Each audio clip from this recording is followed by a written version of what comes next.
Hey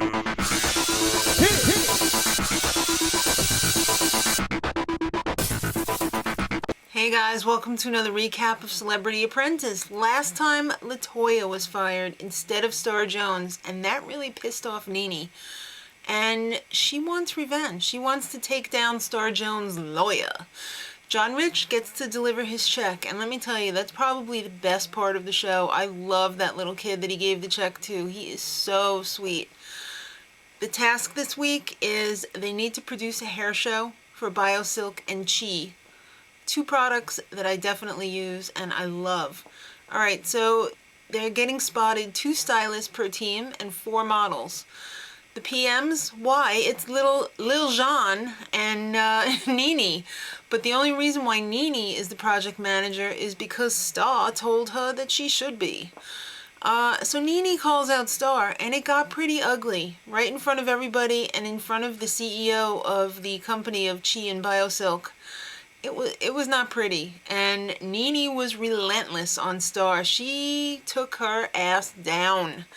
She was like, I'm gonna bring the street. You ready for that? It's gonna be street versus education. So, and of course Star was all like, what are you talking about? What are you talking about? She is such a lawyer. Alright, so LaToya meets with Trump because she wants to come back on the show. She thinks she totally got a raw deal last time and she was losing her voice and it wasn't fair and blah, blah, blah. Trump's like, yada, yada, yada, I'll think it over. And by the way, those are very nice pants. The men's team, did anybody happen to notice that they're all musical artists that are left? It's kind of weird. They come up with the idea that they're going to call up Nikki Taylor and bring her back, and that is totally going to be a big mental mind F to the ladies team because Nikki Taylor was on the ladies team. Their slogan is feeling good in America. John Rich is going to be the stage manager. Meatloaf's going to do the lighting because, in case you didn't realize, he's got a gift. That's what he says anyway. Lil Jon, he's just going to go shopping with the bitches. He's going to buy them some clothes up in Lord & Taylor.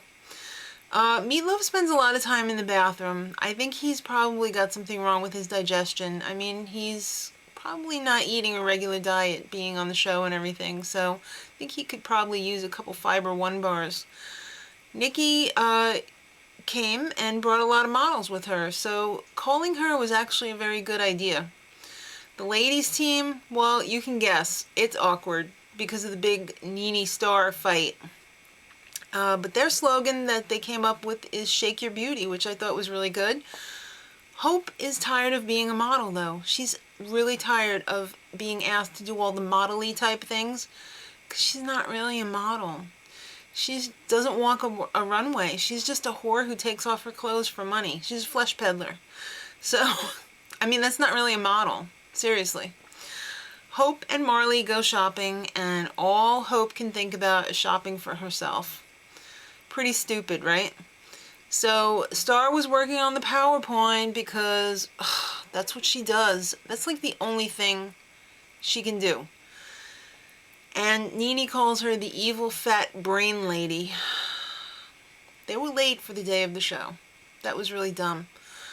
The presentation, well, the ladies' presentation started off with these dancers, which was kind of cool. The celebrities were in the show themselves as models, and Hope was terrible. She came out and she was just like a friggin' robot. Walk here, walk there. She's no model. So the men's team, their presentation had a pretty rough start. The microphone wasn't working, but then once Nikki Taylor came out, it all fell into place. Can anybody please tell me why Meatloaf was wearing a little kid's Indian headdress? I guess that was left over from like the pirate one or something. I don't know where that came from. He probably found it on the floor somewhere in the corner at the stage.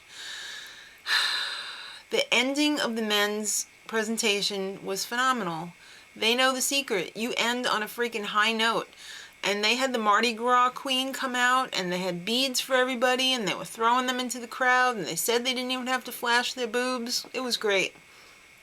So in the boardroom, they rehashed the whole Nene versus Star thing, And the freaking Donald loves it. He said that Star was scared, and you know what? She really did look scared. I didn't think Nene was ever going to do anything to her. It's just, Star is like a little freaking rat. When somebody shines a light on her, she goes and runs in the corner. Nene, it turns out, though, was not great as MC. I don't know, it seemed like the executive guy was enjoying her presentation. I don't know whether it was the editing or what, but they made it look like the ladies were going to win, and then the guys won. So the men were confident that they won.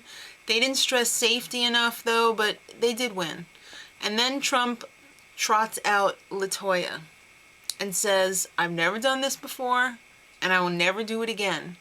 But LaToya is coming back because we lost Jose Canseco, and he was a strong player, and that wasn't fair for the men, so I'm going to give you guys LaToya." And LaToya pretty much agrees with Nene and is like, Star is a bully, and Hope is a dummy who just follows her, and yeah, the ladies lost. So it's time for the ladies' boardroom, and Trump says that Star and Nene are both nice. What has that got to do with anything? And LaToya, back with the men, is like, lawyers are liars. They're just liars, professional liars. Hello, that's the first intelligent thing you've said since you've been on the show, LaToya. It's true, everybody knows that. Then the show abruptly ended. Obama cut in. Sorry, I just had some chocolate. And it's in my throat. Obama cut in. But guess what? There was 15 minutes left in the show, and he didn't give his speech until 11 o'clock. So there was 15 minutes of technical difficulties. Sounds like a little bitch slap to the Trumpster from Obama. I mean, can you get any more babyish? This was so ridiculous. You're not slapping Trump anyway. You're hurting us because we just wanted to see the end of the show. We're not mad at Trump. Duh. What a bitch slap move. Anyway, he ruined the whole show because it's just stupid. Anyhow, Hope was fired because all she knows how to do is take off her clothes when people flash $1 in front of her, and she's freaking boring. So that's the end of the story, and I don't know what happens next week because there was no end to the show. So it is what it is. Until next week, much love.